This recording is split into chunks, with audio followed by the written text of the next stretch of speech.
was a librairie and antiquarian bookseller. His destination. He stopped dead to read the name of the proprietor painted in black lettering above the door.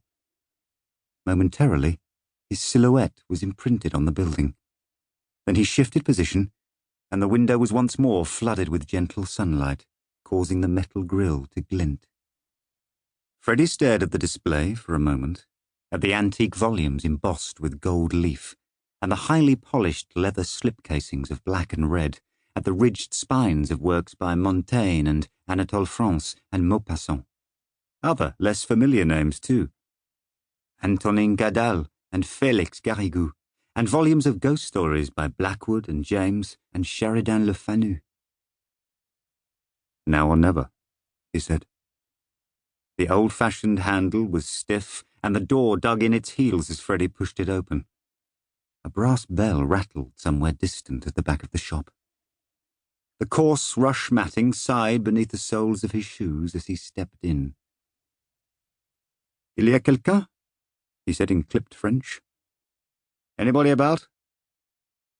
The contrast between the brightness outside and the patchwork of shadows within made Freddie blink. But there was a pleasing smell of dust and afternoons, glue and paper and polished wooden shelves. Particles of dust danced in and out of the beams of slatted sunlight. He was sure now that he had come to the right place, and he felt something unwind inside him. Relief that he had finally made it here, perhaps, or of being at his journey's end. Freddie took off his hat and gloves and placed them on the long wooden counter. Then he reached into the pocket of his suit jacket and brought out the small pasteboard wallet. "Hello?" he called a second time. "Monsieur Seurat?" He heard footsteps, then the creak of a small door at the back of the shop, and a man walked through. Freddie's first impression was of flesh, rolls of skin at the neck and wrists, a smooth and unlined face beneath a shock of white hair.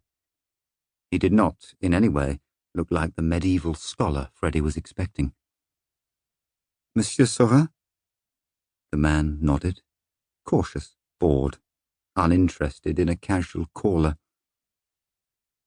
"I need help with the translation," Freddie said. "I was told you might be the man for such a job." Keeping his eyes on Seurat, Freddie carefully slipped the letter from its casing. It was a heavy weave, the colour of dirty chalk, not paper at all, but something far older. The handwriting was uneven and scratched. Seurat let his gaze slip to it.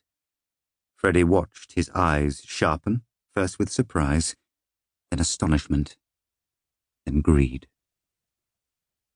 "May I?" "Be my guest."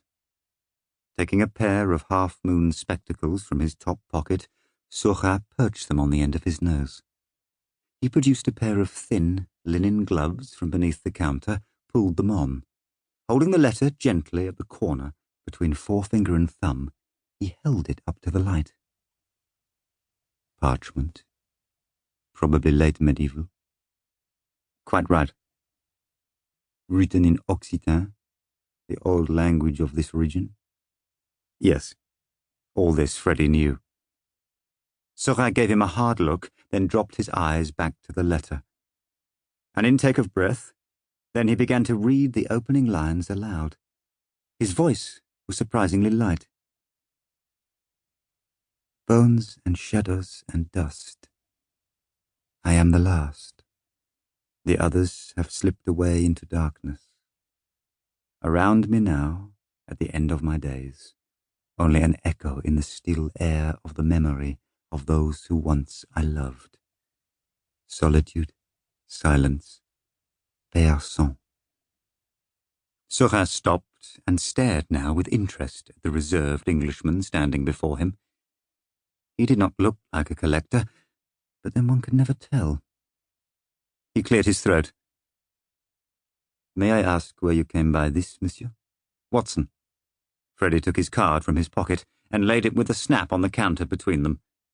"Frederick Watson." "You are aware this is a document of some historical significance?" "To me, its significance is purely personal." That may be. To keep listening to this audiobook, I've left you a link in the description so you can do it, at no cost thanks to Audible's 30-day free trial.